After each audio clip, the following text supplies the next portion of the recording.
Hello everyone, welcome back to my channel. मैं हूँ lovely. स्वागत है आपका लवली की पाठशाला में। तो आज के इस क्लास में हम तत्सम और तद्भव पढ़ेंगे। इसको ट्रिक से जानेंगे कि तत्सम और तद्भव क्या होता है।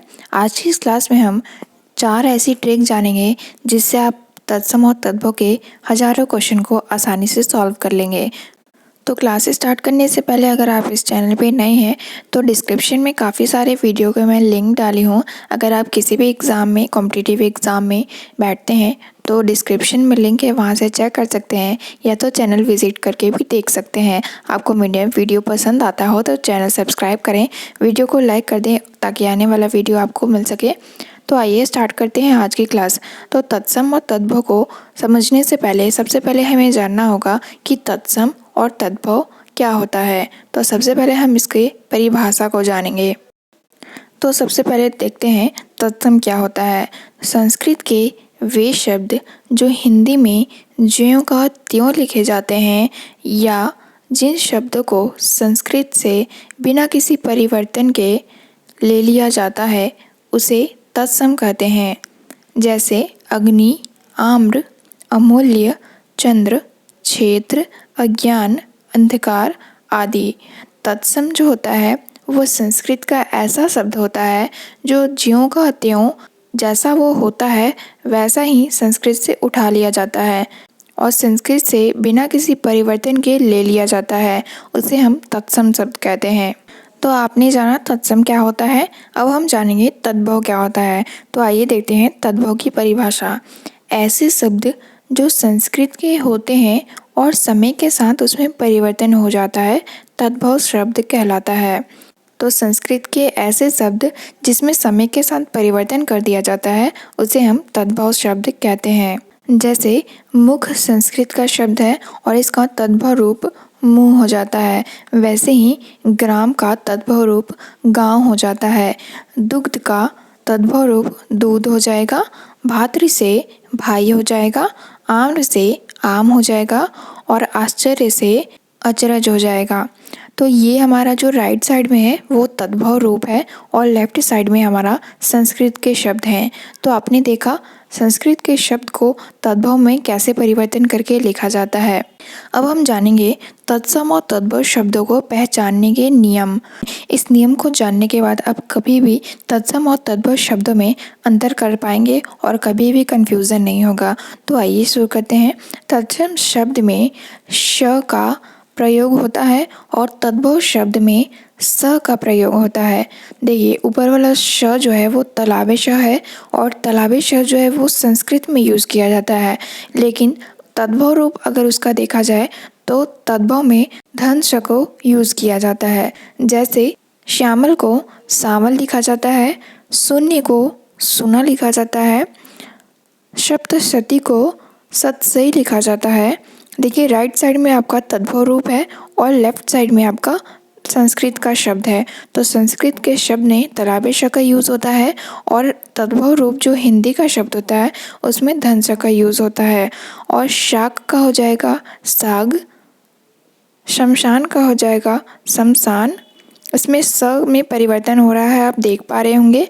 सिर को हम देखिए तद्भव रूप में कैसे लिखे हैं सिर, और श्यामल को साला लिखे हैं, सैया को सेज लिखते हैं। तो ये था हमारा पहला नियम। अब देखते हैं दूसरा नियम क्या कहता है।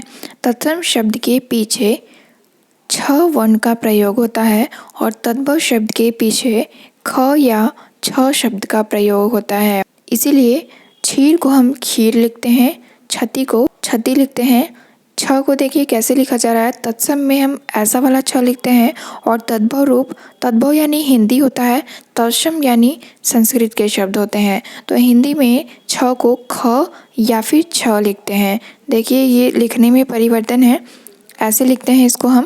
तो इसलिए परिवर्तन करते समय हम जो ये वाला छ है, क्षत्रिय वाला छ होता है, उसको हम छ लिखते हैं, छाता वाला छ या फिर ख लिखा जाता है। तो देखिए एग्जाम्पल यहाँ पे लिखा हुआ है, आप इससे सीख पाएंगे कि कैसे हम परिवर्तन करते हैं। छीड़ को छीन लिखते हैं, क्षत्रिय को खत्री लिखते हैं, क्षेत्र को खेत लिखते हैं, क्षत्रिय को खत्री लिखते हैं, छार को खार, क्षमा को क्षमा लिखते हैं। तो ये ट्रिक जो है छ को हम ख या फिर छ लिखेंगे। तो ट्रिक दूसरी आपकी कंप्लीट होती है। आइए नेक्स्ट देखते हैं क्या है। तो 2 नियम हमने पढ़ लिए, तीसरा नियम हम देखेंगे। ये ट्रिक नंबर 3 है, ठीक है। तत्सम शब्द में श का प्रयोग होता है और तद्भव शब्द में धन स का प्रयोग होता है। स देखिए कौन सा यूज़ हो रहा है, ये हमेशा तद्भव में ही यूज़ होता है और तत्सम में श का यूज़ होता है। तो श का तद्भव रूप हम स में चेंज करते हैं। नियम 3 यही कहता है, श को हम स लिखते हैं, इसे हम धन स कहते हैं, ठीक है।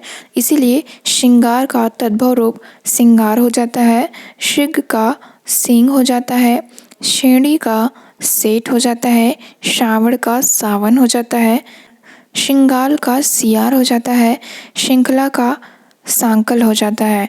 तो देखिए श को हम स लिखते हैं। नियम 3 ट्रिक नंबर 3 है ये आपका। आइए देखते हैं ट्रिक नंबर 4, नियम 4 क्या कहता है। तो तत्सम शब्द में स को षटकोर वाला स है, ये श वर्ण का प्रयोग होता है। तत्सम यानी कि संस्कृत का शब्द। आई होप अभी तक आप जान गए होंगे तत्सम और तद्भव में क्या अंतर है। तत्सम शब्द संस्कृत का शब्द होता है और तद्भव हिंदी का शब्द होता है। तत्सम को हम संस्कृत में बदलने के लिए किस किस वर्ण का यूज़ करते हैं, मैंने नियम 1, 2 और 3 में आपको बताया है। अब नियम 4 हम पढ़ते हैं। तो तत्सम शब्द में षटकोर वाला वर्ण का प्रयोग किया जाता है, तो इसीलिए काष्ठ का काठ हो जाता है, उष्ट का ऊँट हो जाता है, ज्येष्ठ का जेठ हो जाता है, ओष्ठ का होठ हो जाता है, कुष्ठ का कोढ़ हो जाता है, अष्ट का आठ हो जाता है। तो ये हम संस्कृत से तद्भव में चेंज किए हैं। आइए देखते हैं नियम 5 और 6 क्या कहता है। तो नियम 5 है, जिन शब्दों में त्र या आधा र आए वहाँ तत्सम शब्द होता है, जैसे ग्रीष्म, ग्राहक, चंद्र, छत्र, चक्रवाक और चित्रकार। तो देखिए नियम 5 क्या कहता है, त्र या आधा र आए वहाँ तत्सम होता है, ठीक है। जहाँ भी किसी भी शब्द में आपको त्र दिखे या फिर आधा र दिखे तो वो तत्सम का शब्द होगा। तो यहाँ एग्जाम्पल में देखिए, ग्रीष्म में आधा र आया है, ग्राहक में भी आधा र है, छत्र में त्र आया है आपका, चक्रवाक में आधा र आया है और चित्रकार में भी आपका त्र आया है। तो ये सभी शब्द जो है किसके हैं, तत्सम के हैं। तो ये आपका 5वां नियम कहता है। तो अब हम जानेंगे कि छठा नियम आपका क्या कहता है। उससे पहले मैंने अभी तक जितने भी नियम आपको बताए हैं वो आपको याद रखने होंगे। तत्सम में किस वर्ण का यूज़ करते हैं और उसका तद्भव में अगर चेंज करना हो तो किस वर्ण का यूज़ किया जाता है। तो तत्सम में किस वर्ण का यूज़ करते हैं वो याद रखिएगा, और तद्भव में अगर चेंज करना हो तो किसका यूज़ करते हैं वो सभी आपको याद रखना होगा।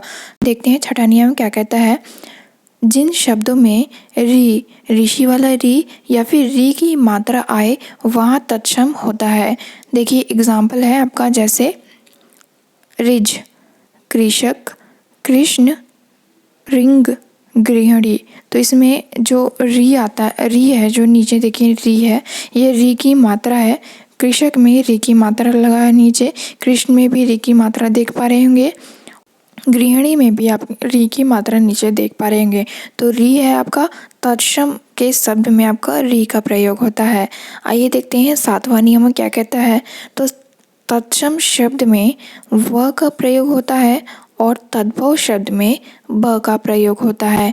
जैसे वानर का तद्भव रूप होता है बंदर, वानर में आप वो देख पा रहे होंगे तो ये हो जाएगा हमारा तत्सम का शब्द।